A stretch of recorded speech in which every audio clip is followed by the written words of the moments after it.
So hello to all of you. Well, we should be online, and we've got a really exciting team tonight. And really, for me, one of the things that's super exciting is that we're really launching South Africa. We're bringing technology, to South Africa. And one of the things that I'm so excited about is that we've got David online tonight, my two partners, Michiel and Willie, and we're going to be sharing with you both the opportunity, but also kind of more about the opportunity, who the developers behind the opportunity, actually how it works, so that people can truly understand. A lot of people, particularly in South Africa, get caught up a lot and they say, oh, it sounds too good to be true, and where's the catch? And I think tonight we're going to answer those questions for you, because it does sound too good to be true. Many years ago when someone said to me, well, I would no longer have to catch a yellow taxi cab, and I'd have to, I could literally just walk out with my cell phone, click a little button and jump in a car, and it would take me from A to B in a completely seamless way where I wouldn't have to have cash, and literally it would just debit money off my credit card. I could work in a completely trust and transparent way. I'd probably ask the same question, where's the catch? So, tonight we really want to be able to answer that question. And, before I move on any further, I really want to welcome David. Thanks very much for being online tonight. It's awesome to have you to share with all our online guests in this webinar as to the exciting things you guys continue to do in South Africa in the development space.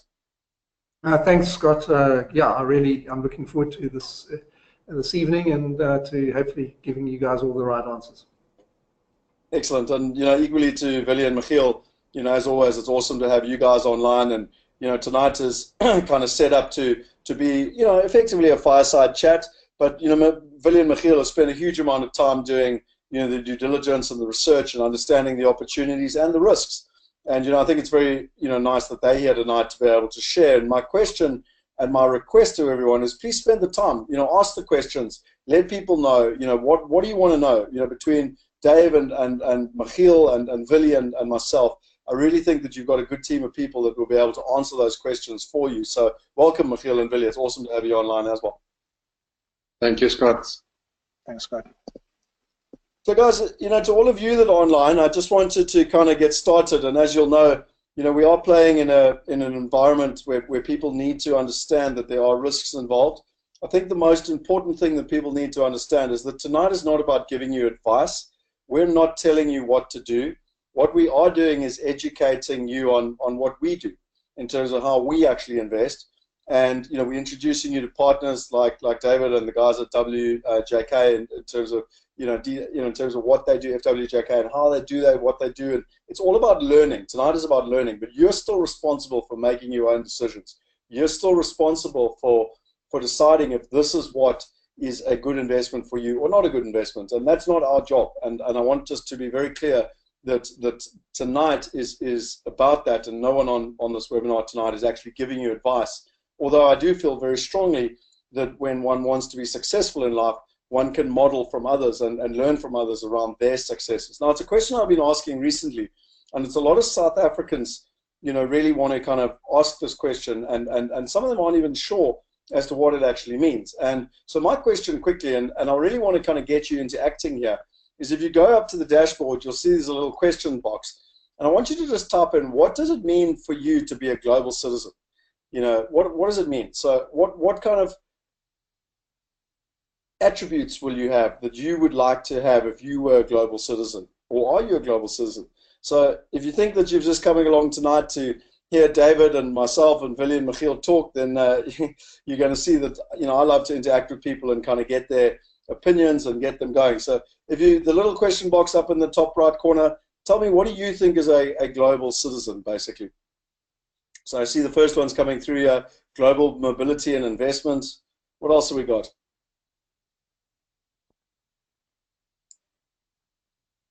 Okay, so I can see a number more coming through here. So great. So people are starting to think, starting to use their brains. I know that it's Tuesday evening after a long weekend, and everyone's taking a little bit of time to kind of get their brains in gear. But that's really my role here, is to make sure that we're thinking. So for me, it's primarily around freedom. And I'm going to explain that a lot, tonight. And whether one is investing in good quality commercial opportunities here in South Africa, or whether one's doing it abroad, ultimately, wealthy people are investing in multiple deals. They are diversified across different asset classes, across different countries, and across different currencies. But most importantly, they get access to the best opportunities. And those opportunities ultimately allow them the freedom to be able to live wherever they want, to invest wherever they want, to send their children to whatever school they want or whatever university, and ultimately to go on holiday or donate money to whoever they want. So for me, that's what it truly means to be a global citizen, and something we're very passionate about. Just in terms of where things are going, and I've just spent the last 2 days dealing with some very high-powered people in terms of technology. And some of you might or might not have seen these slides before, but I just wanted to remind people that in 10 years' time, it's predicted that 40% of Fortune 500 companies will no longer exist. And why this is relevant is that any company designed for success in the 20th century is doomed for failure in the 21st. And I think this is very, very pertinent with David and the models that they're bringing to the market, because I could go as far as to say any investor who is designed for success in the 20th century is probably doomed for failure in the 21st. And we're going to explain a lot about that tonight in terms of new methodologies of doing it, fees, and how that works. When you look at technology and you look at all these different companies, all these brands that people recognize, there's really only 3 things that these companies do when they come in and they disrupt a market. The first thing is that they dramatically cut the costs. If you take Uber as an example, it dramatically cuts the costs, or Apple as an example. The second thing is it cuts out all the middlemen. And the third thing is that it increases the trust, the transparency, and the accessibility. And so these are all really, really important components whenever technology disrupts an industry. Now, when you look at just some of the kind of examples of it, if you take Delta Airlines, it's the biggest airline in the world. It's been going since 1924. It's got 80,000 staff. It's worth about $39 billion. And what's fascinating for me is that it's actually quite a lot smaller than another company called Uber that most people know. And yet this company is worth $68 billion. It's only got less than 5,000 staff. And what's fascinating is that it literally doesn't own one single car compared to the airlines with Delta. Then when you look at Marriott Hotels, it's the biggest hotel group in the world. It's got just short of 700,000 beds. Again, it's got over something like 200,000 staff. But what's fascinating is when you compare it, it's only half the value of Airbnb. And Airbnb now has about 1.5 million bed nights every single night. It's a lot more cost effective. And what's fascinating is that they don't own a single hotel room. And so why is this all relevant? Well, because we're talking about an era where things are starting to dramatically change. You had an old era where kind of everything was linear and local. So people, if they were in Joburg, then all they thought about was investing in Joburg. And they did it in a very linear way. And we're now going into a space where we go exponential and we go global. And why it's really important is that we're sitting at this tipping point. And why this tipping point is important is that we've gone through a period where, from a technology perspective, a lot of people see it as a very disappointing phase. But we're going into, through this tipping point now, where the future is going to be a mixture of chaos and amazement. And this is really, really important, because if you understand what we're talking about tonight, you're going to have amazement and be able to celebrate. And if you don't, you're going to have chaos. And you'll see why this is so important, because when you take the old way of doing real estate, you had the investor, they want to go into the investment. There's a huge amount of middlemen all the way through the process. All of them are charging fees, which are diluting the returns. There's very little trust in the system. There's very little transparency. And these high fees and lower returns equal non-alignment. Now, well before technology even got involved, David and his team, which tonight we're going to talk about the co-development model, also thought to themselves, why are there so many people involved in this process? Why can we not make it more affordable and get better returns for the investors, which I want to explain more tonight. But the last thing I want to explain before we hand over to David and understand what David's doing and why it's so important is that I just want to give you a quick recap. A lot of you have seen me talk about this, but it's the value chain of real estate. And in any investment, you need to understand the value chain if you truly want to ultimately make money and grow wealth like the wealthiest people. So the first step in the value chain is land zoning. That's where you go out, you find a greenfield site. It can take years, but you actually get the planning permission and it allows you to build a vertical structure.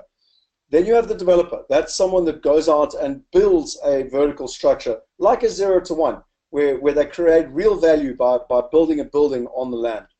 Then you have an investor. So that's someone that comes along and takes the building, the existing building, and then creates an income stream. So they put a tenant in it. So whether it's a house, they get a tenant for the house. Whether it's a shopping center, they fill the shopping center up. Then you have what's really called a fund or a REIT, and they tend to want to buy cash flow. So they look for properties with seasoned rents, and they come along and they buy that seasoned rent because they're looking for cash flow. And then there's you and I, and we tend to invest through the financial industry, and we invest, through financial planners, etc., into those funds or REITs, and then we can't understand why we don't get wealthy like everyone else. And so when you look at the returns, the type of people that are doing land investments, it takes a long time, there's quite a lot of risk.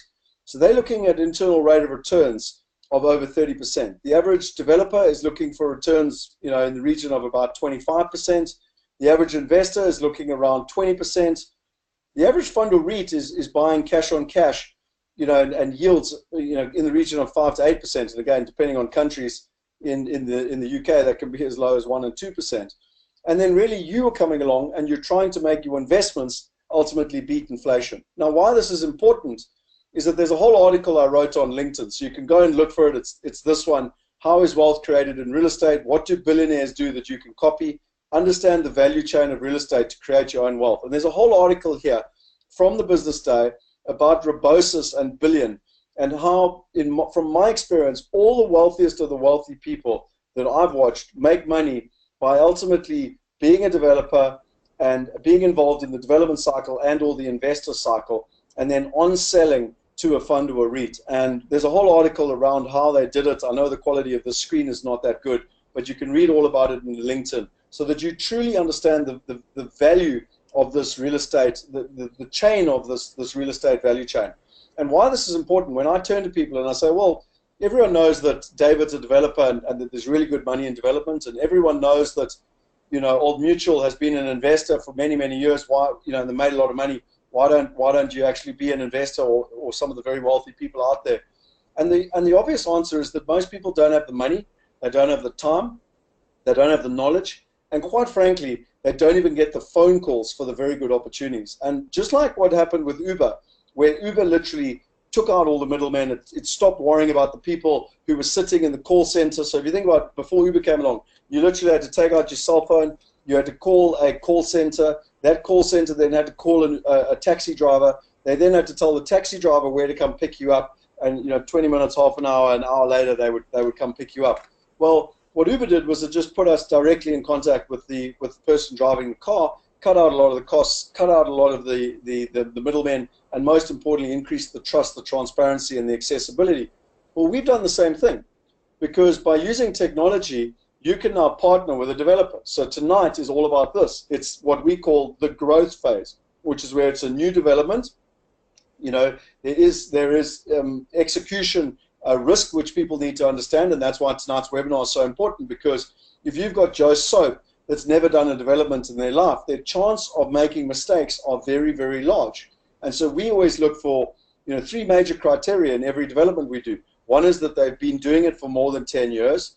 2 is that they are niche focused, and 3 is that they put their own money in the deal. And these things are very, very important. And then you've got the investor phase, and that might be, as an example, one of our Medical 7 buildings or something, where you're buying into an asset that already exists and can pay you an ongoing kind of rental return. Now, there's pros and cons to growth and income, but I want to be very clear tonight that our focus tonight is on the growth phase and being able to invest with David and his team as a co-developer. And what's really important is that when one looks at it, is that when one looks at the way and the reason that people don't invest both locally and internationally, is that there's a lot of problems. It's very difficult to do. The barriers to entry are high, the opportunities are low, and most people don't know how to do it. And that's why we went out.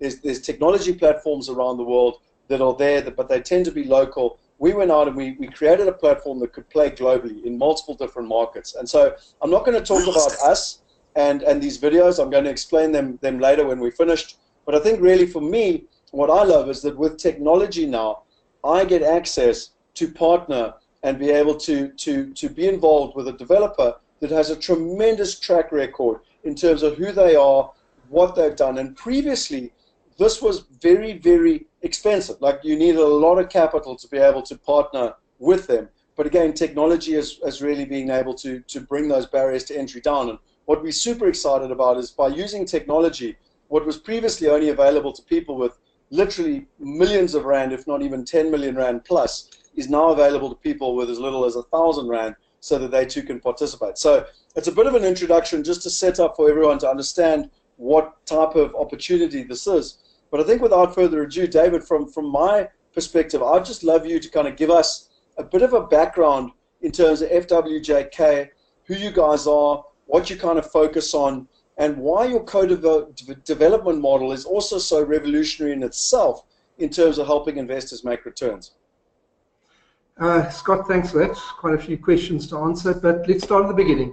I'm a professional quantity surveyor, and I've been involved in development for perhaps 20, 30 years, and it was at the beginning of the recession in 2008 that I came upon this idea of co-development at cost. In other words, every developer that I'd ever worked for as a consultant, one of the first questions and depressing questions they asked me, how much profit can this development take?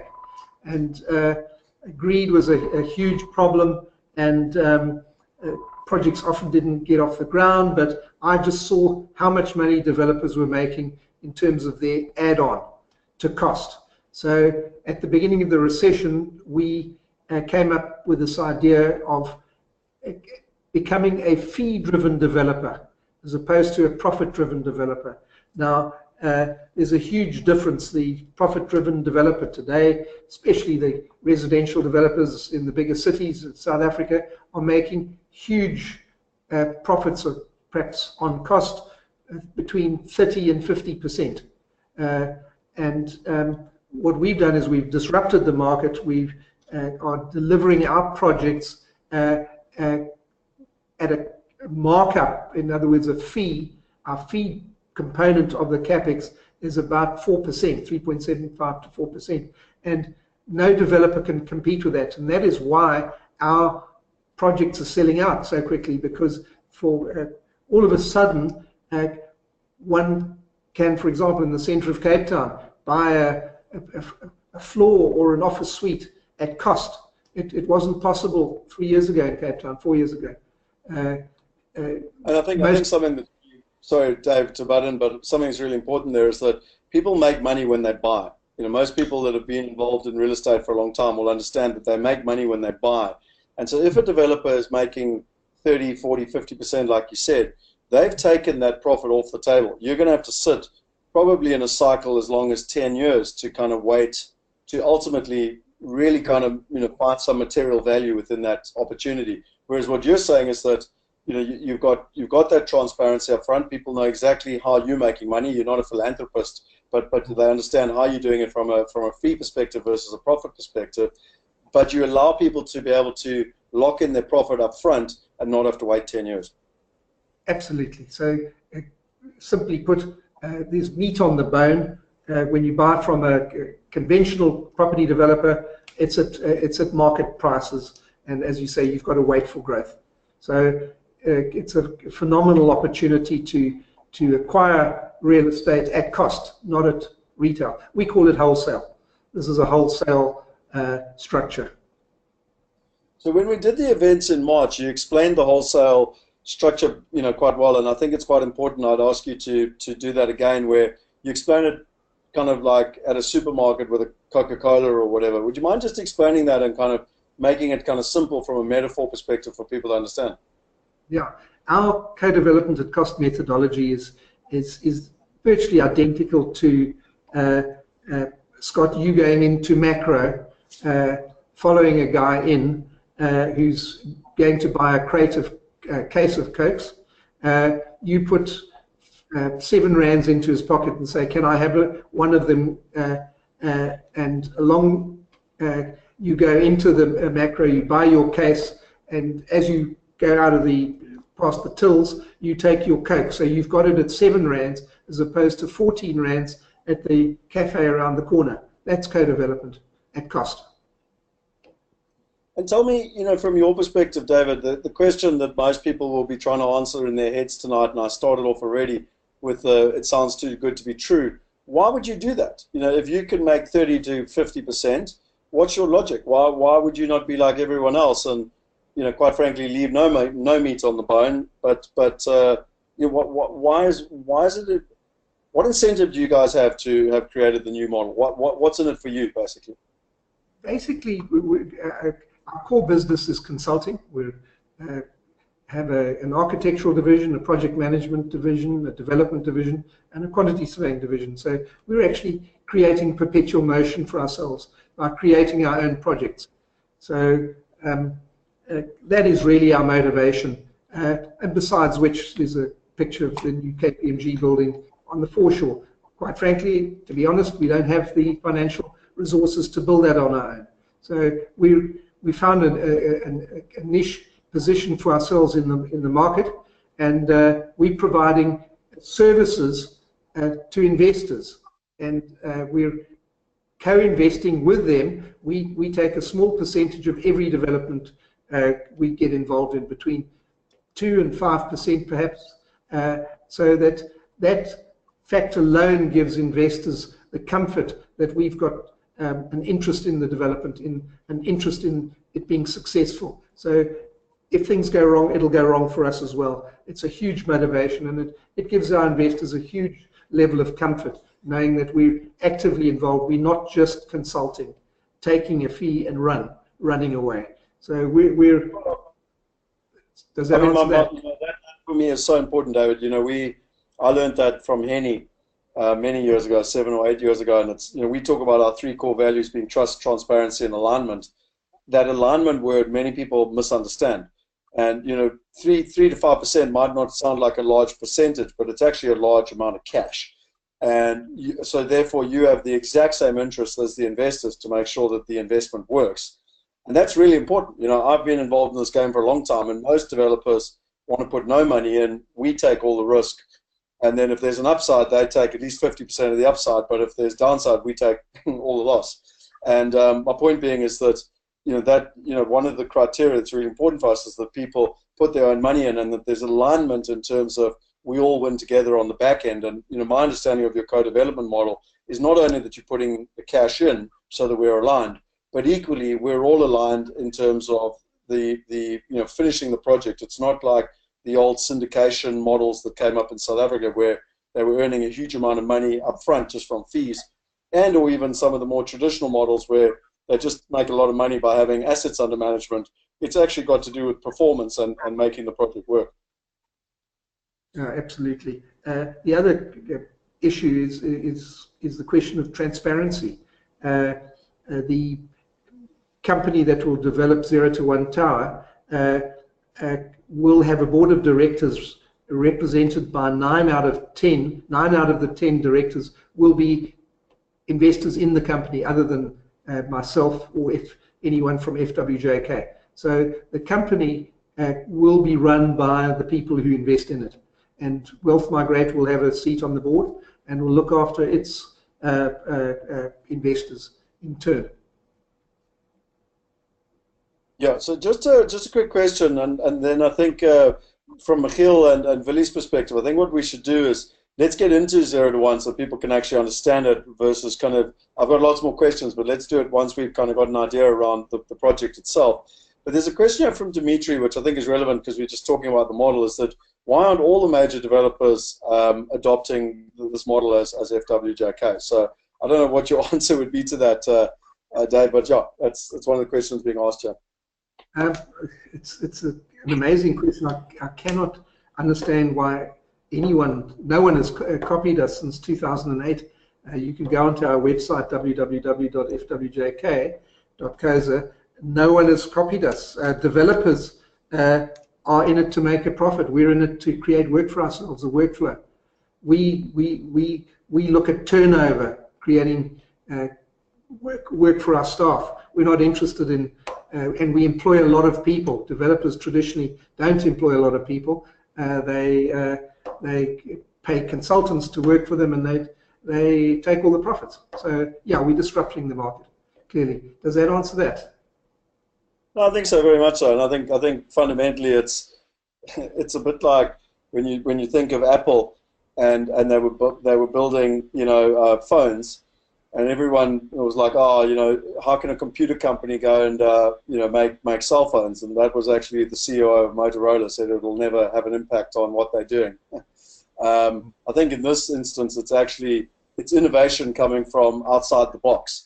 So if you've kind of done something the same way for 20 or 30 years, 40 years in some cases, it's very hard to change. And you know, you guys were coming at it. And I think just my last question, because it does actually explain it, is that, you know, if you look at your history here, you guys actually came from effectively a quantity surveying background. And I think this really answers Dimitri's question, is that you effectively are a consulting firm of quantity surveyors and having the architects, etc., in-house, versus the average developer is a developer and they kind of go out to all the, you know, the different consultants, etc., and they kind of put the project together. And for me, it's very much using the metaphor of Apple. You looked at the problem from a very different perspective, and that's why you could come up with a whole new solution like an iPhone versus a Motorola phone. No, that's absolutely, you've hit it on the head. We started in 1953, a little bit before my time, but basically I grew the practice to where it is today.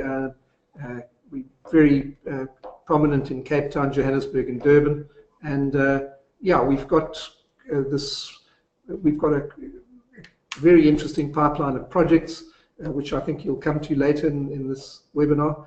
And yeah, we're very, very proud of our record thus far. These buildings have all been built for investors, by the way, not these multiple investors. Each building probably has between 10 and 30. That's our head office in Cape Town, the one on the right, Touchstone House. We finished that in... Let's go back there. 2000. We got actually quite a nice photos from Dave this evening on these projects, so Willie can maybe share them. Well, Michiel, let me move over to your presentation. I'm just being my usual nosy self and going live onto the website. Everyone's obviously got access to it, fwjk.co.za.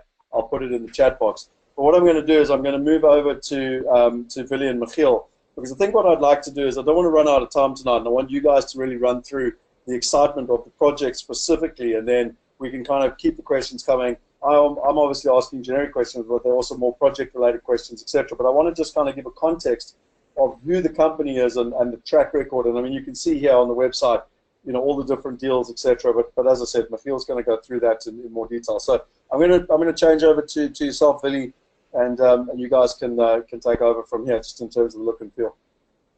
Yeah. I think I'd like to start off, Dave. We quickly stepped over just the background. We've pulled up just a quick overview of yourself. If you don't mind, just maybe quickly go through that, and really maybe just on Dave himself, and then we can go to your latest developments, and then I think we're going to end off with 16 on Brie, which you can give us a bit of an update. So from a Wealth Migrate perspective, I think Scott alluded to it. We're very strict on our partner criteria, and it was such a pleasure, Dave, looking at you, more than 20 years of experience, niche, sponsor for the debt, available pipeline, just unbelievable how you tick the boxes as a partner. So from our perspective, that is very clear. And then, Dave, we just summarize a little bit, maybe just recap quickly, where did you start from, and what's your key focuses at the moment, and how big are you, and you know, what are you currently doing? Yeah, Michiel, we're a firm currently, as I recall, about 130, 150 people. I think it's up there. Yeah, there it is. Focus mainly in Johannesburg, Durban, and Cape Town.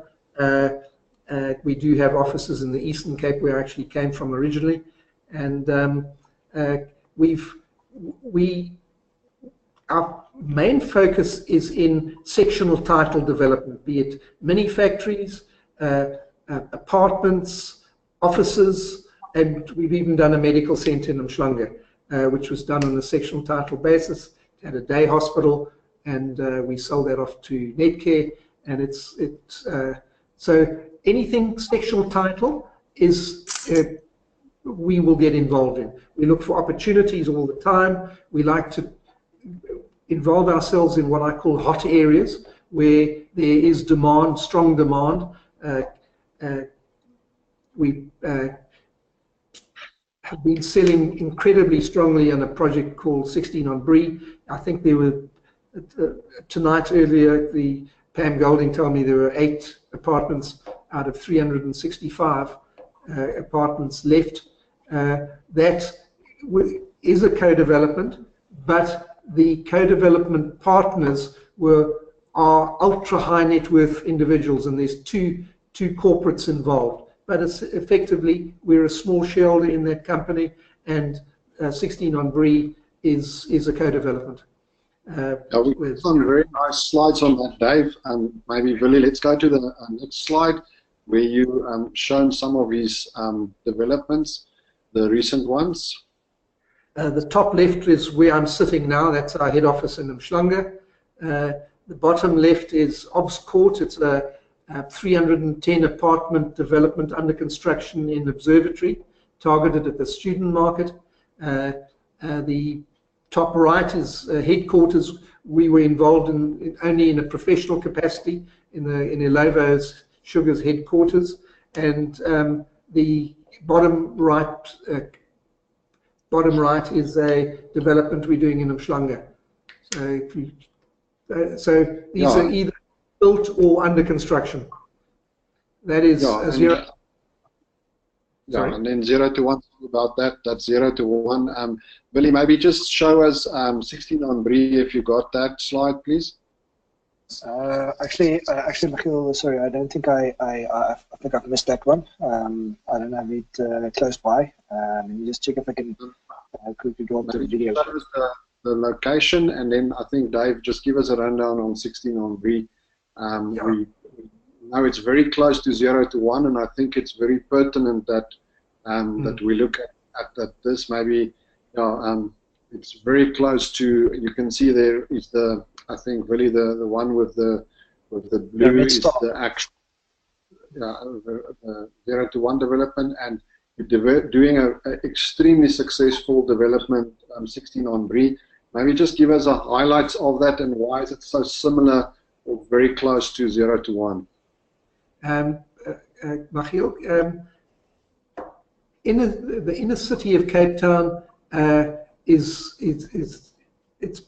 the success of it is beyond anyone's belief. No one predicted 3 years ago that there'd be this massive migration to Cape Town. If you go onto our website, you'll see I've got under 16 on Bree and 0-1 sales reference, contact Dave Williams-Jones, etc. And I'm doing that really to get feedback from people who respond to us. So why do you want to go there? Why do you want to invest in the city? And you'll be amazed, 65% of the people who bought in Bree and 16 on Bree are going to live in the building. Wow, that is amazing. And Cape Town's traffic is, as everyone knows, is horrific. A lot of older folk whose kids have just left home are looking to live in the city because they work there.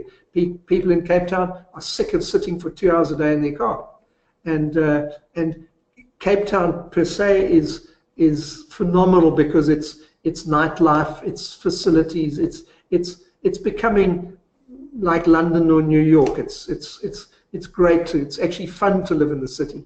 So I think it's migration from the rest of South Africa towards Cape Town and the traffic are the two main drivers that are creating this huge hype for investment and ownership and actually living in the CBD of Cape Town. And that is why we chose 0-1 as a great site. It's corner of Strand and Adderley. It's literally at the epicenter of Cape Town, and yeah, I think that answers that.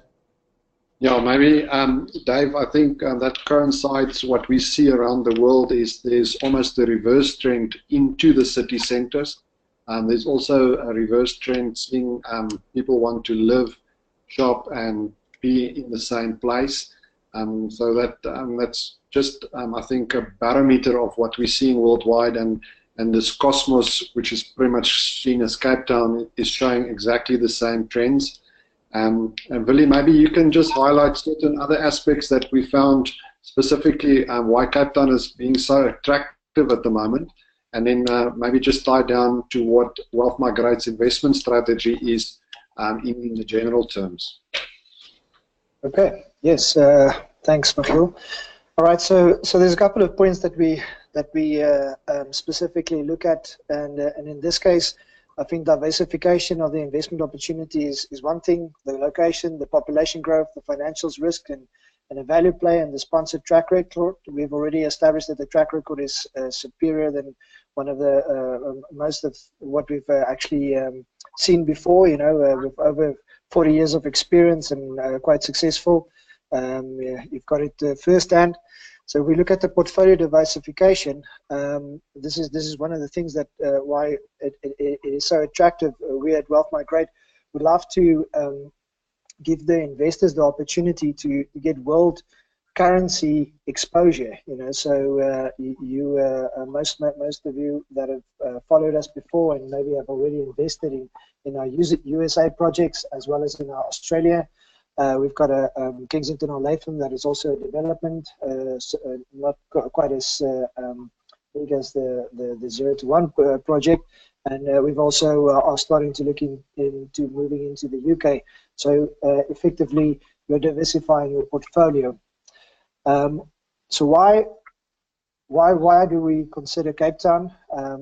We're South African. And I think it's a great cosmopolitan place, much like Dave already alluded to, is the fact that it's similar to London. You know, I've had the opportunity to work for a couple of years in London, and when I visit Cape Town, it's you get that vibe, and it's essentially almost a different country to the rest of South Africa. If we look at the population growth, which is one of our main criteria, is that there's been over 9.4% growth since 2010 to 2015. It is expected to grow conservatively at 3.3% till 2020, which I think it's going to blow it out of its socks if we look at all the migration that's already been taking place and a lot of movement from employment perspective. That's why we're seeing this, and it's also evident in the house prices. You know, if you compare what the house prices are in 2016, it was 12.1% up from 11%. And yes, we have to take in consideration the risk aspect from Zuma and the whole junk status that could have some sort of effect on this price inflation.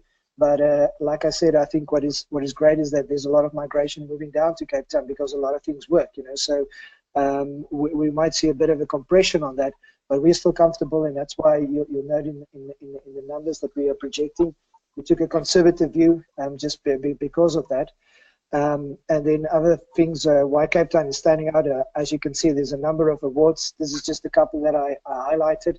You know, it's the best restaurants, bars. It's the best city for 4 years running, and the Telegraph Travel, which is it's an overseas magazine. Luxury City also voted it for the past 2 years the best city. It's top 10, 25 of the top 25 destinations in the world by TripAdvisor. And yeah, so this is just some of the reasons why the Cape Town city is so predominant. We've already touched on the location of the building. It's very, very central. It's very close to the V&A waterfront. You know, so what we also find, yeah.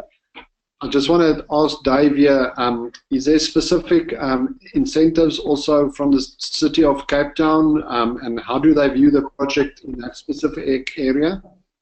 Michiel, yes, the project falls right within the what is called the urban development zone, so it does qualify for UDZ benefits. It's an accelerated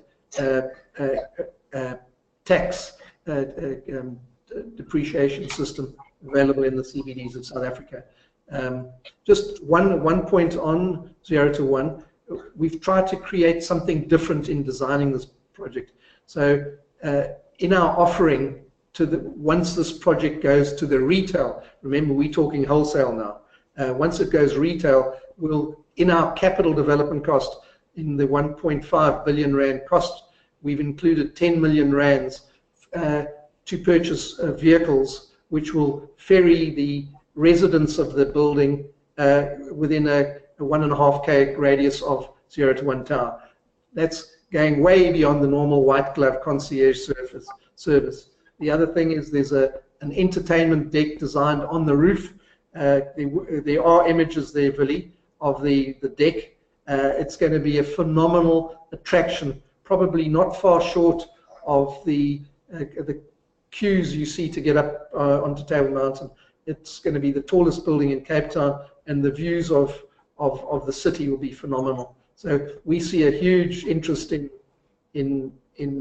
the public having access to this viewing deck on the 44th floor. Maybe I can just add, investors, if you haven't seen it, we've got 3D renderings.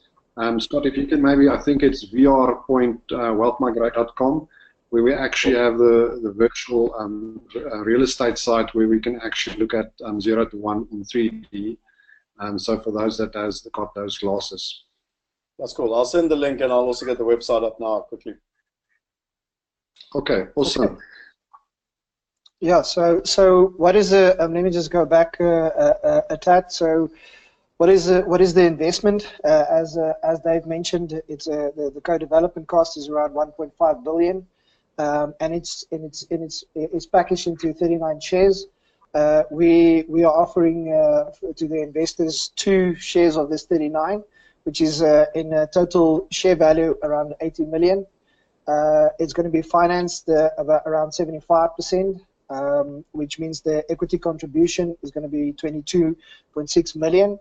The property duration would be around 34 months, which is about 3 years, all depending on a lot of factors. We know that this is a development project, so you need to take into consideration there is that development risk that can take place, but that's why we partnered with FWJK, and they've got a stellar record in mitigating this development risks that can take place. As you can see, is that we've on the internal rate of return, it's 17.15%, giving you a return on investment of 54.6%. I have to make note here that we've taken a very conservative view, just because of there's a couple of things that still needs to be put in place, meaning that there's still some conditions which I'll get to just now, which can play a role, and we just took a conservative view as to some of the construction costs needs to still be finalized. As to in 3 years' time, there's a lot of things happening. If we consider what is currently happening in the market and the exposure, you're getting around almost 65,000 rands per square meter, which we didn't take into account. So we're taking a much different view to that, because we don't want to over forecast here. What is great about this investment is it starts at 1,000 rand. Yeah, Willie, I think let's just talk a little bit about the condition for commencement.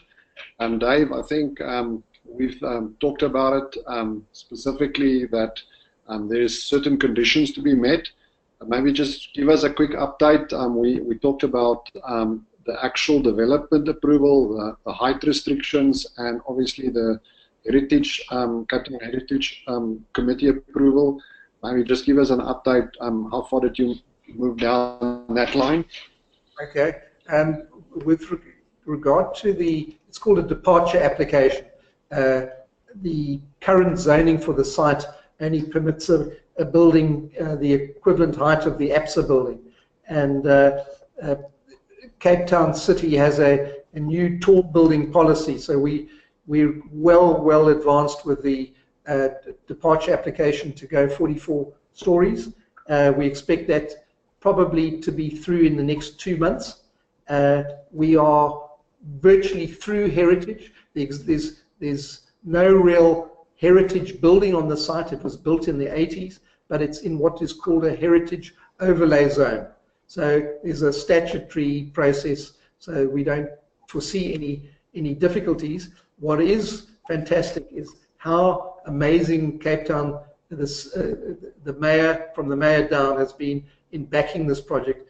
It was classified as a mayoral project about a month into our design, we approached the city and told them what we were planning to do, and they were so excited they allocated an incredibly senior official to make sure everything, the doors opened quickly, and we got through our processes expeditiously. So yeah, we're very optimistic. Now the beauty about co-development at cost is that we don't take any risk until we don't take transfer of the land until we've got the green light from council.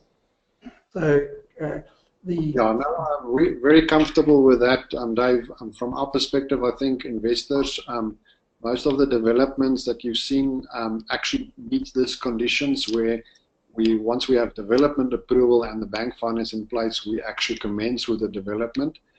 In this specific case, the intention is that we are raising the equity on this project, and we will be raising the equity to such a degree in a trust account, which is handled by our advisors, which is PKF Capitals. It means that Wealth Migrate actually do not facilitate the actual money flow. We keep it in the trust account till these conditions are met, and then we pay that over once the actual board of directors, which Dave alluded to, the development company actually then has its inaugural meeting, and then the development commences. So I think I just want to assure our investors we haven't deviated from the standard where we do not take this risk until that is being met. And I think Dave has just alluded to that as well. So I think it's a very important principle that when we discuss a growth project, we are dealing with the development risk, and we deal with it in such a way that we mitigate most of the major risks which we have outlined here. One risk that we are also mitigating at the moment, Dave, I think you alluded to that you're going through a tender process for the building contractor, and that will firm up the cost per square meter, which is currently estimated around about 36,000 per square meter, which as a co-development investor obviously is a very key criteria. If for some reason the co-development cost is say 40,000 or 45,000 for some unknown reason, then the project will become unviable, and then the project will actually stop. So from that perspective, I just wanted to show a little bit of how Dave is actually working with the co-development model to mitigate the risks. Yeah, Michiel, what we do, because we're in a very, very responsible role, we're dealing with billions of clients, billions of rands worth of clients' investments. We've the banks who will lend money, and it's probably between Nedbank and ABSA, they judge developers by the number of bonds they repay and whether or not the developers ever asked or had to ask for more money to complete a project. FWJK has got the proud record of having repaid all of its bonds, perhaps $4.5 billion over the last 10 years on probably 30 development projects, and we've never ever had to ask for more money. Now, one can never say never, but in mitigating our risk, what we do as consultants, in our role as consultants to serving the investors, we go out to tender on everything, all of the big ticket items. So by the time we have our inaugural meeting, we will know exactly who's going to be building the building, what their tender came in, what the second and third and fourth tender came in at, and we confirm that the cost that we've predicted is within the range of the prices that we've actually had in from the market. At the inaugural meeting, we will also be getting the attorneys to confirm that all of the deposits of all of the investors are fully subscribed and paid into their trust account, and the project is good to go. And at that inaugural meeting, that is where we elect a board of directors to direct this company to a successful conclusion. I think that answers that. Yeah, no, I think, thank you, Dave. And I think, Scott, I want to end off with the following, is that the value play for the Wealth Migrate investors is really that they would actually be able to participate like for like in conjunction with very, very large investors. And with the main difference is that in this specific case, the surety are signed by others, and you as an investor has the potential to participate as in this wholesale opportunity at 1,000 rand, which is minimum entry. And previously, this type of opportunity was, and is still actually only, this is the first that we know of in South Africa, which you are able to participate without having really millions in your bank account and have the ability to sign for a loan of that nature. So, Scott, I'm very excited about this opportunity. Dave, thank you for just allowing us to participate with you. I think we are spearheading a new way of investments here in South Africa, and this is definitely our first and hopefully not our last project together. But I think it's so fundamental that, like Scott alluded to earlier, that we're really removing the barriers for smaller investors and specifically people that still love our country, love Cape Town, and really want to get involved. We see now the value still are maintained even if we have all our trouble in South Africa. Yeah, so I'm extremely excited that we have opportunity with you, Dave, and thanks for that. Yeah, Scott, I think that's what we wanted to convey to the investors. Maybe we can have a bit of an open session if there was some specific questions that we wanted to talk about. Yeah, so just a couple of things that I think are important, that I just wanted to share here. There's one question that I wanted to allude that Jacques asked, and I'm not sure if you can answer it now, Dave, or how this would work, but a guy called Jacques said, are you interested in developing retirement villages in Johannesburg across from Pinehaven Netcare Hospital and Hermanus, very close to the new mall? We own the land. So I don't know how that would, it's obviously a vote of confidence in what you're doing, but I don't know quite how that would work in terms of your next steps. Look, there's huge opportunities in retirement. We've never done one, but it's exactly the same. It just has a couple of different components, and yeah, but we're not involved in those. But yeah, we'd be very excited to look at any opportunity where we can create a value chain for our investors. So yeah. Okay, so I think Jacques, if you can, we can put you guys in contact in terms of how that works, and obviously in terms of the different areas. Guys, I just want to just show you a couple of things, and then there are a couple of questions. But there's a number of, having done this for a long time, I think there's a number of things that people just want to kind of understand how it would actually work, etc., etc. So there's a video that I'm, that I can play that I'm not actually going to share with you today. I'm not going to play it because it doesn't work that well when one looks at PowerPoint. But it really kind of just explains. It's 2.5 minutes long. And it basically just explains how Wealth Migrate works and how it uses technology. When a lot of people think, well, hang on, it used to, I used to have 10 million rand to have access to this opportunity. Now I can do it from 1,000 rand.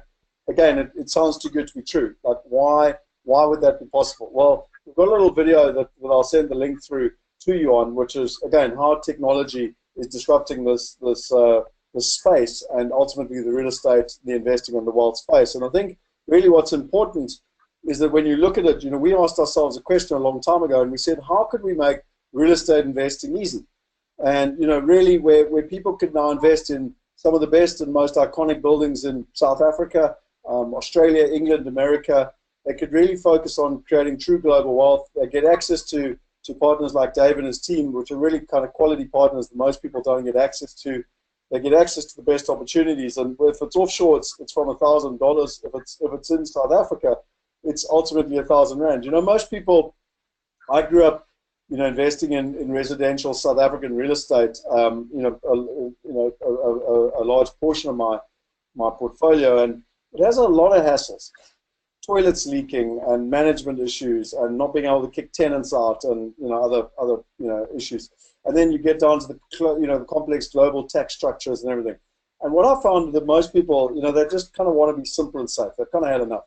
They want their lives to be really safe. And so what we did is we built a platform using technology that really allows people now just to be able to focus on the best returns. And if I share it with you, if I had the website open earlier, I will talk a little bit just now about how you actually can have the opportunity to invest like $1 million and actually win an apartment. But for now, I just wanted to very quickly take a couple of minutes, and it won't even take me a couple of minutes, but just basically log in and just show you quickly how this actually works. Because David's explained to you the opportunity. Willem and Willie and Michiel have been into a huge amount of depth, and both of them are very kind of humble, but come from very kind of long-term backgrounds in terms of being able to do due diligence, do research, and when they show you, there's a huge amount of back-end information that's done by us in terms of the due diligence, both on the partners and the projects.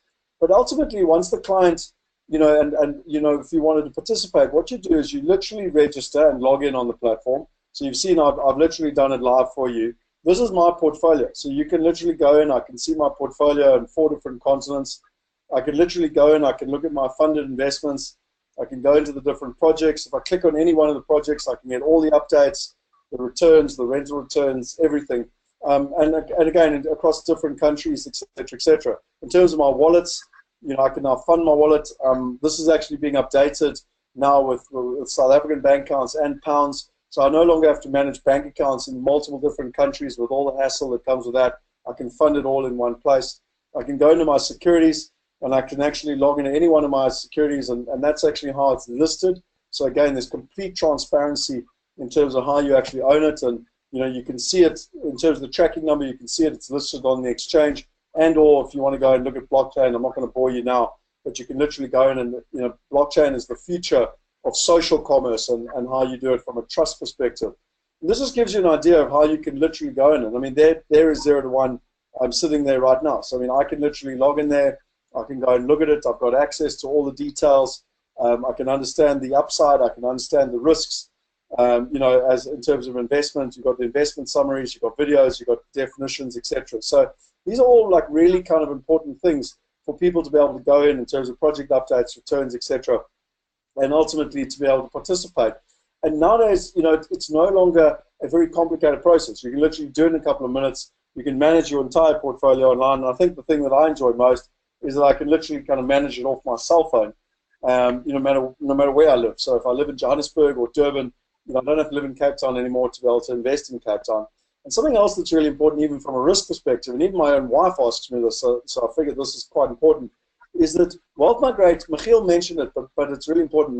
Wealth Migrate never actually touches your money. So if we were to disappear tomorrow morning, although there'd be a little bit more hassle because, technically you'd have to deal directly with FWJK, but we don't ever touch your money, okay? And that's really, really important from a risk perspective. Everything is completely ring-fenced. And I think that's really, really key in terms of what's happening. So that's really why we've got these slides that, you can manage your global portfolio. And we're super, super excited to be, really partnering and starting, I mean, literally launching the entire continent of Africa with FWJK, the tallest building in Cape Town, which Dave mentioned, and one of the most iconic buildings in Africa. And really it gives people the opportunity to be able to participate. And one of the things that we also did last week is we launched this competition. And if I go back to the website here, and I go back to just kind of my portfolio on the front, you'll see that this competition's actually been launched. And literally anyone that registers on the platform can go in the prize to actually win an apartment. Okay, it's worth 2.5 million rand. And the reason we're doing this, and it's interesting, because one of my friends from UCT asked me, what's the catch?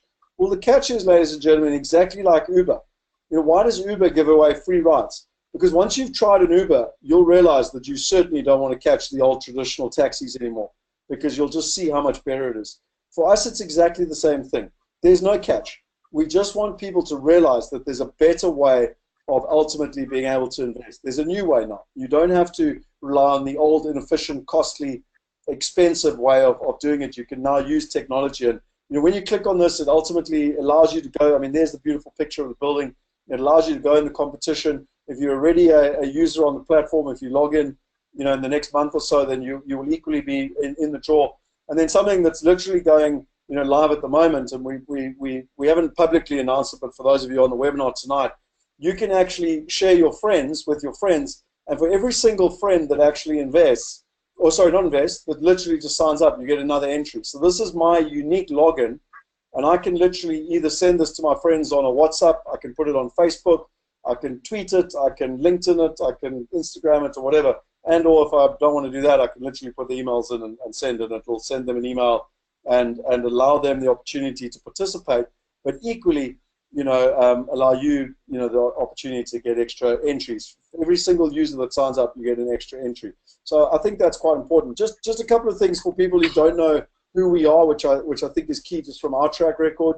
We've now got users from 89 different countries. We've got investors from 18 different countries. We've done over 870 transactions. We've had about $55 million invested through the platform. We've got a team of about 50 people. And really, for me, we've already paid dividends back of over $2.5 million, which I think is quite key. Some of the recognition we've got, last year in November, we actually were in the global, the KPMG Global Fintech Top 50. We were the only company in the whole of Africa to be invited into that. We've got a large kind of portfolio of assets, as an example, just in medical alone. And one of the ones I'm probably proud of the most is that we've got a 70% plus reinvestment rate from our current clients, who invest on average about 2.5 times each. And I think that just kind of gives people a little bit of a sense of what we're doing and kind of how we're doing it. And really credit to the team in terms of Willie and Michiel that are bringing people like Dave that are have such tremendous track records. And quite frankly, from our perspective, Dave doesn't need to work with people like ourselves at the moment. But the beauty is that he's such a forward thinker in terms of where technology is going, that he's prepared to start to learn and participate and allow our clients access, which for me is really, really important as well.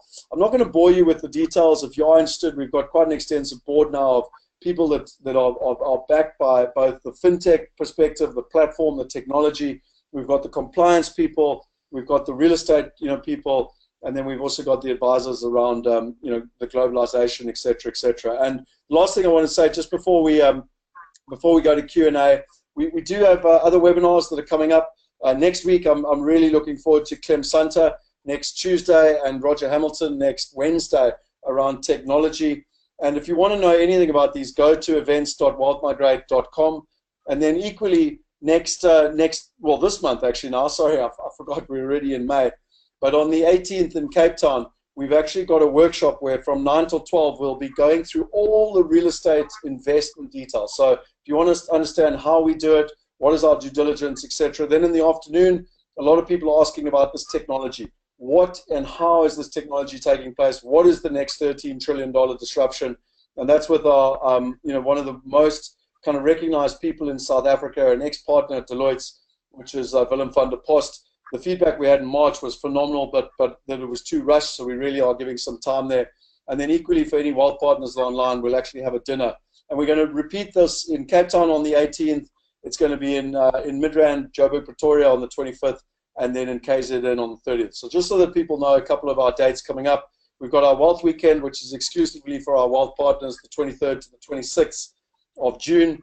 And then we do actually have, again, a technology meets real estate summit where we're looking to have Willem and Dolph in tandem actually with that. So I just wanted to kind of give you a little bit of a heads up of some of the stuff that is happening.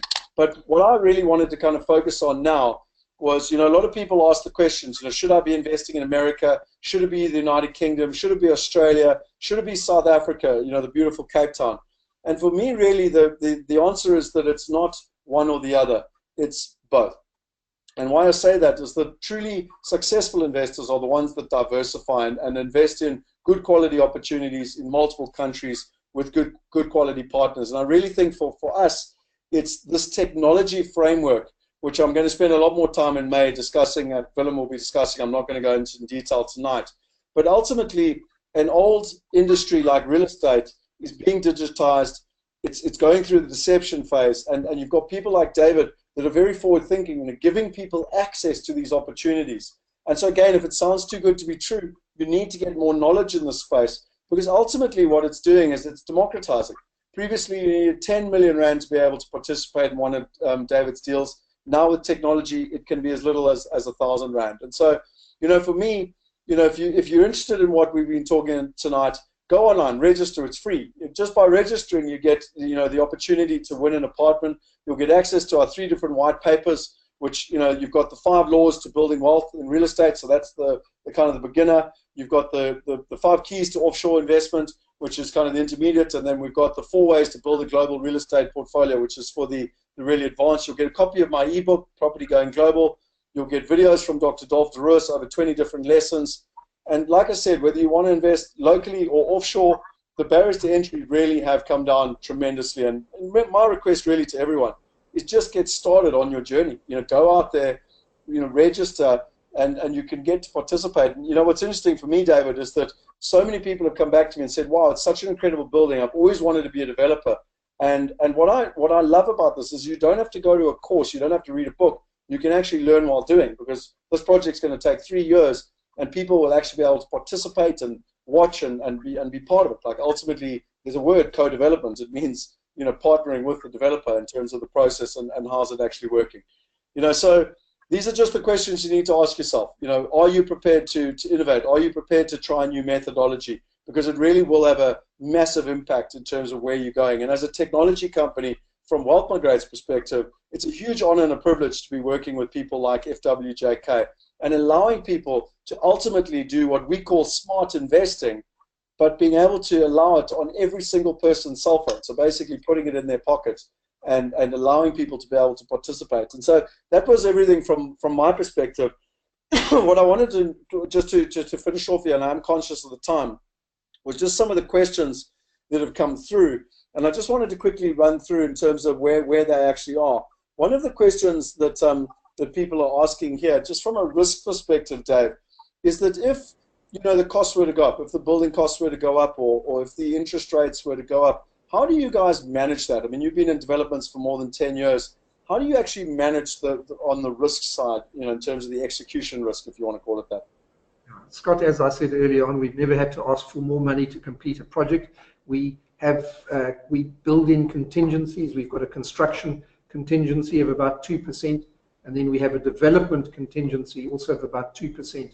And what we do is before we start, before investors commit totally, there's a two-stage commitment.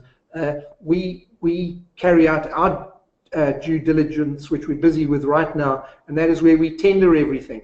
So once we know what the cost is going to be,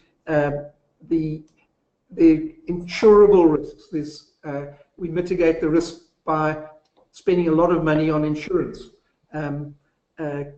We have professional, it's called top-up in professional indemnity insurance, so that we cover everything as far as we possibly can. And remember, we've got money in this development as well. So we're not going to, we realize that you've got to take some risk to make money in property development, but we mitigate that risk by covering these bases. We have delay and startup insurance. So if there's an event on site, a wall collapses into the basement, we have to take the first 30 days as our excess payable, and thereafter our delay and startup insurance will cover us. So it's our job to mitigate those possibilities as far as is possible. I hope that answers that question. Yeah, I mean, for me, one of the things that's really interesting there is that, if I was starting out as a developer, or, with my very first time, there's a lot of stuff that I wouldn't even understand. I wouldn't even know what I don't know. And the whole benefit of, again, co-developing is that you are partnering with people that have got extensive experience, and that extensive experience can help you, mitigate those risks in many ways, like you discussed. No, absolutely. The second question here, David, is that, a lot of people have made money kind of building townhouses or even houses. Why the tallest building in Cape Town? What was your kind of purpose, and why did you want to kind of go for that? Why did you want to build a flagship in Cape Town? Look, it's a hell of a thing to be to be a co-developer on the tallest building in Cape Town. I realize that to have some magic, some wow factor, will virtually guarantee the success of this building. In other words, it's got features that no other buildings can lay claim to, and I think for that reason it's going to be a great success. And our success at 16 on Bree has really reinforced this, where we sold that building out at an average of about 53 to 55,000 a square meter, and that's in May 2017. The belief is that property prices will continue to rise. So there's huge potential in this project. It's been well received. Interested members of this webinar could just Google Zero2One Tower, and you'll just see the very positive press that's been written about the project. There's no detractors. It's all good news. And just tell me, something that's interesting, and I'm not sure, Michiel, if I'm allowed to go into this now, but obviously, one of the things that a lot of people always realize is that if something's, nearly sold out, etc., am I getting the last kind of, piece of the pie here? And my understanding here is that we're actually, partnering with you, David. And I mean, you showed me a piece of paper a little bit earlier, and I'm not sure if you're allowed to show it, but I mean, it's very much, the market has, like you said, it's taken to it very favorably, and it's pretty much, nearly all filled up, pretty much, in terms of the investors participating. Yeah, I appear to be off camera now, but basically we're about 90. Oh, there we go. I'll just hold this up. The color yellow means sold, so we virtually there one or two blocks that we still have to go, but we're confident within the next 2-3 weeks we'll be sold out. And just want to highlight, just for everybody's understanding, these are co-development shares that Dave is talking about. And so that basically means the other 39 that we spoke about, that's what we mentioned in this discussion. Yeah. No, 100%. But I think it's pretty critical. There's a question here in terms of just the logic. So in the old days, the only way for people to participate was ultimately to be able to wait until this development was built and then buy an apartment, off the now obviously there's an opportunity to be a co-developer. What is the kind of the exit plan in terms of selling on the building and or in terms of the exit for the investor? And on top of that, so it's a dual question. The second one is, do people ever kind of roll it over and actually hold? So they're not just looking to sell, they're actually looking to keep. Just to answer the question, really two parts. The board of directors of this company, when the green light is given for it to proceed, which I expect will be in the next 6 weeks, will empower us to approach the estate agency market in Cape Town, and we'll put out an RFP, and we will find the agent that we believe is most appropriate for this project, and we will engage with them on a marketing process. We don't have to sell or put all of the apartments in our respective stacks, as we call them, on the market at once. Together with Wealth Migrate, we'll take a decision, and we may release 25% in the first launch. We intend over the 3-year construction period having at least 4 launches, and all at different prices. Obviously, when we launch the second tranche next year, for example, the price will probably have gone up by 10% or so. Prices have been increasing in Cape Town at, I think Pam Golding gave me this stat of about 12.5% per annum, and that's really across the board, not in specific. We believe that the city centre, the demand, the prices are escalating at a lot higher than that. Okay. And then the last question really is that, Willie and Michiel, you guys have extensive experience. I know that you've been really excited about this, as an opportunity at large. Michiel, from your side specifically, what is it, if I was to say to you kind of the kind of 1 or 2 things that for you kind of sum it up in terms of as an opportunity that you've been excited by? I mean, we've had obviously a number of opportunities here in South Africa, but we really kind of have been working with Dave and his team and really wanting to bring Zero2One as the kind of the flagship of the whole, effectively, South African opportunity for South Africans to be able to participate in their own local deals, and foreigners, quite frankly, to be able to invest as well. But what excites you? What are the kind of 1 or 2 highlights for you, Michiel, that are important for everyone to know? I think, first of all, the city of Cape Town have just seen that it actually holds its value. And every now and then in the news we see how international investors keeps on piling into Cape Town. It's really become an international transit city where it holds its value, similar to London, New York, for that matter. So first of all, the location and the fact that it's now adopted by the mayor as a main project. And then secondly, if you have such an exciting opportunity, you have to marry it with a person that can execute. And we just were so amazed with the stellar track record that Dave and his team has developed. And from our perspective, the fact that he's delivered so many projects, and very specifically 16 on Bree, very similar, same place, and the demand has almost completely outstripped the supply. Those two factors combined, I think you've got an exceptionally high chance to really earn even much more than what Willie has shown. Like Scott, like you've seen, we've always been under-promising and over-delivering.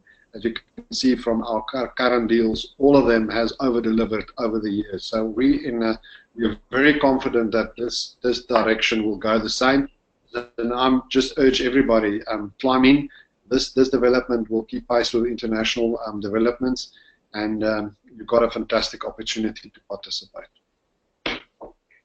Excellent. And then it's a question, Dave, that I asked you a lot on when we did that event in March. But I think I'll finish off with it. I'm conscious of the time here. But why 0-to-1? I love the name, and it reminds me from a technology perspective of the book 0-to-1, which is one of the more kind of well-known technology books, which I think is just very uncanny that where we're going. But you've got a better story around actually why it's 0-to-1 and the bigger picture of it. It's a bit of a silly story, Scott. It's Cape Town's dialing code, and it just fitted. We all burst out laughing in the office, and it stuck. It was going to be a sort of code name for the project, but when we added the word tower, it suddenly got a ring to it, and it stuck. So bit of a silly name, but I think it's great. It gives you something to talk about. Yeah, no, look, I love the name. I really do. So, look, I'm going to close out now. I know that it's getting late, and we only asked for an hour of your time, so I do apologize for running over a little bit. I do want to just say, 16% of people said, "What's the catch in terms of giving away the apartment?" Just to be very clear again, our 3 core values are trust, transparency, alignment. The catch is that we are trying to entice people to go on the platform and use it. So it's exactly the same way as an Uber. Who gave away free rides, so that when you sat in an Uber, you realized that there was just no ways you were going back to old, traditional, expensive, smelly, dirty, late taxis. Well, we feel very strongly that when people realize that there's a new way of investing using technology that is safe and simple, and ultimately, they'll realize that just like Uber, they don't want to go back to the old way. So for us, it's ultimately incentivizing people to participate. There's also something that I feel very personally passionate about, which is we did launch it in the week of Freedom Day last week. And, 1994, Nelson Mandela, ultimately we had the very first free and fair elections, and it was the very first time people in this country had political freedom. And we feel very strongly about economic freedom. This opportunity was previously only available to the wealthiest of the wealthy. And we really, feel very, very strongly that we can now make this available to everybody, and everyone can participate. So that's the catch.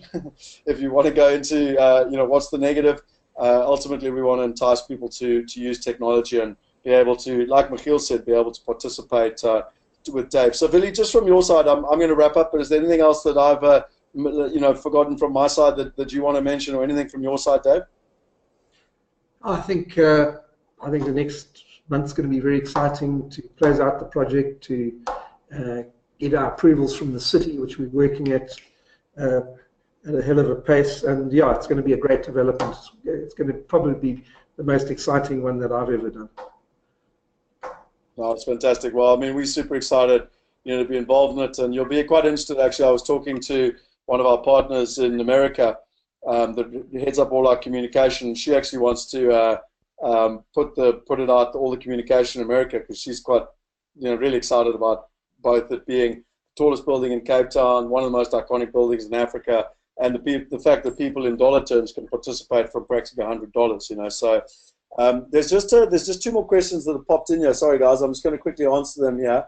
When I look at the unit list of apartment blocks in Joburg, where it shows title deed numbers and dates prices have been paid previously, apartment, it shows naught being paid by certain owners right in the beginning of the building being developed. Maybe Dave can explain how the owner gets a flat for no money. So I presume that's on your website, and looking at the apartments on your website where they said it showed naught by certain owners right in the beginning of the building. Is that because they bought entire blocks, or what is that exactly, Dave? I'm not 100%. I didn't get that completely. Every project that we do, we only start building once it's sold out. So, yeah, I can't answer that. Okay. Can you just? It doesn't make sense. So Pierre's saying, sorry, not Dave's building. Well, then, Pierre, I got no idea. Like, I'm sorry, I don't know where that is. So, that normally refers to retail sales, and I think in this case, it's definitely not the retail side of things. That will only come later. And in this specific, this is specific. We're at the macro stage of the equation now. Yeah, no, sorry, I misunderstood the question here. So then Kanya said, can one post their referral link on social media sites like Facebook? So yes, Kanya. That's why if you log in, you'll see everyone's got a unique. So every user has a unique code that then can be tracked completely. These are apartment blocks in Hillbrow. Yeah, I'm not sure, dude. We don't do apartment blocks in Hillbrow at the moment. So we're tending, we're looking for the more kind of safe and upmarket stuff at the moment. So yeah, we can maybe chat offline, Pierre, about that. And look, I think that's all for everyone. It's quite late. I'm going to be up early tomorrow to get down to Cape Town. So I'll be on site of where 0-1 is tomorrow morning. But guys, listen, I want to thank everyone for being online tonight. All the investors who've been online, great questions coming through. Dave, as always, awesome to have you online. Thank you very much for your time. I can see all the beautiful projects behind you there, which is fantastic as well on your wall. And to William Michiel as those have all been built, by the way. No, I've been to your offices in Durban. They're awesome, and in Cape Town. So no, I think it's significant that people really understand your track record and your ability to execute. KPMG wouldn't have asked you to build their building if that wasn't the case. And to Willie and Michiel, thanks as always for all the research. Often the unsung heroes that are behind the scenes, getting all the numbers, doing all the due diligence, so that people can have that trust and transparency. So thank you very much for sharing. And I know, Willie, our intention is to try and make more and more of our research available on the platform so that people can really start to understand. And I think a lot of people don't realize the amount of work that you and your team are doing behind the scenes to try and help people make the right investment decisions. But ultimately, I still come back to it. It's still their choice. You've got people like Dave with all his experience. You've got Michiel with all his experience. You've got Willie with all his experience. But ultimately, everyone gets to make their own choice. We're just trying to make the process easier and show you the systems we use to evaluate our investments. So that's all from our side. Thank you very much for your time, everyone. And super excited about launching South Africa, and even more excited to be launching the tallest building in Cape Town. So thank you, Dave, for allowing us to be part of this opportunity. Great pleasure. Thanks. Good to see everyone. Everyone. Good evening.